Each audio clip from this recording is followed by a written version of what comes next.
Сәлеметсіздер ме? Түркістан облысы Түлкібас ауданы Көксағаз ауылындағы Закиев Байдурин атындағы жалпы орта мектебінің сынып оқушысы Сапархан Әсел менің отаныма, менің бастамам атты республикалық шығармашылық жобасында медиа жобалар номинациясы бойынша қорғайтын жобамның тақырыбы Лазарус бағдарламасы. Қорғайтын жобамның мақсаты. Лазарус бағдарламасы бүкіл әлемдік программаушылардың бірлесіп жасаған өнімі. Қазіргі кезде Лазарус бағдарламасын жетілдіруге барлық елдердің программаушылары үлес қосып келеді. Мен де өзімнің үлесімді осы бағдарламаны жетілдіруге қосқым келеді. Жобамның тиімділігі Лазарус бағдарламасы еркін қолданыстағы тегін программа. Жобамның маңыздылығы. Медиа ақпараттық кеңістікте Лазарусты оқып үйрену арқылы жылдан қосымшалар жасайтын программалар туралы қазақ тілінде ақпараттар беріп, Қазақстанда программалауды дамытқым келеді. Өйткені Лазарус бағдарламасы туралы ақпараттар интернетте жоқтың қасы. Қазіргі қашықтан оқыту жағдайында электрондық оқулықтар жасауға мүмкіндік беретін программа Лазарус болып табылады. Паскаль тілінің негізінде жасалған, объектіге бағытталған программалау ортасына жатады. Лазарус бағдарламасының терезелері. Лазарус бағдарламасының терезелері нысан терезесі, бас терезе, объектілер инспекторы терезесі және хабарлама терезесі, код редакторы терезелерінен тұрады. Бас терезе, мәзір, саймандар панелімен қатар компоненттер орналасқан негізгі терезе. Келесі код редакторы терезесі. Код редакторы терезесінде программаның коды жазылады. Бастапқы код редакторы терезесі деп аталады.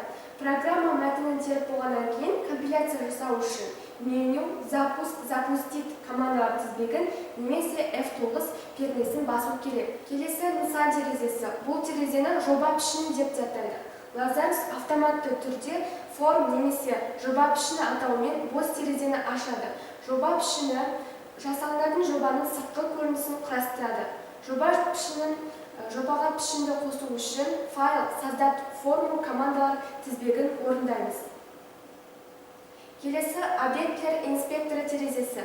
Объектілер инспекторы терезесі кезектесетін ауыспалы 4 диалогтік терезеден тұрады. Ол диалогтік терезелер қасиет, свойства, оқиға, события, таңдамалы, избранный, шектеу, ограничение сияқты параметрлерден тұрады. Келесі біз Лазаруста жобаны сақтау үшін файл сохранить все командасын орындауымыз керек. Лазаруста программаға атау бермесек, онда автоматты түрде Unit 1 Pass атымен программа мәтіні сақталады. Project 1 LP файлмен жобаның пішінін сақтайды. Келесі Лазарус компоненттері. Нысан, форм компоненті программаның негізі болып табылады. Нысанның қасиеттері программа терезесінің түрін анықтайды. Нысанның өзіне тән қасиеттері мен сипаттамалары болады. Жазулар компоненті label. Label бұл мәтін түріндегі қысқа хабарламаларды орналастыру үшін қолданылатын компонент. Labelдің де нысан секілді өзінің қасиеттері мен сипаттамалары болады. Негізгі компоненттер енгізу жолы edit. Ол пайдаланушының бір жолдық мәтіндік ақпаратты енгізуіне арналған. Келесі командалық батырма button. Программада тінтуір арқылы команда беру үшін қолданылатын командалық батырма button деп аталады. Келесі мәтіндік редактор memo. Ол пайдаланушының пішіндеу мүмкіндігі жоқ, көп жылдық мәтінді енгізу үшін пайдаланылады. Мен сіздерге Лазарус бағдарламасында калькулятор жобасының жасалу жолдары көрсететін боламын. Ең алдымен label батырмасын басып, label 1-ді қоямыз. Келесі тағы да labelді басып, label 2-ні қоямыз, 3. Келесі editті тағы бір мәрте басып, edit 3-ді қоямыз. Келесі button батырмасын басып, button батырмасын мұнда қоямыз. Келесі Свойства, яғни қасиеттер диалогтық терезесінен label 1-ді captionға барып, label 1-ді бірінші сан деп жазамыз. Келесі label 2-ге барып, captionнан label 2-ні екінші сан деп жазамыз.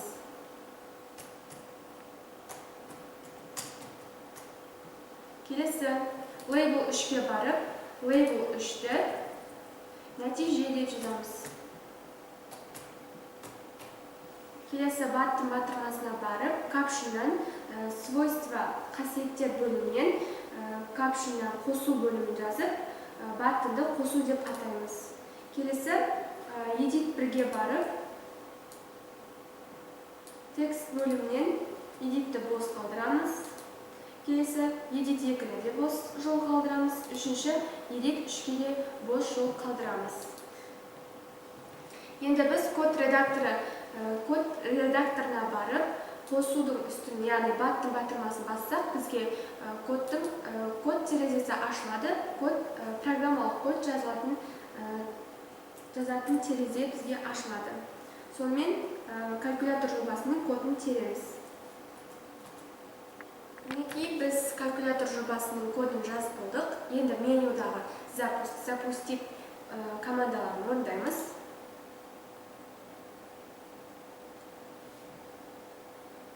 Сол кезде бізге мынадай диалог терезе ашылады.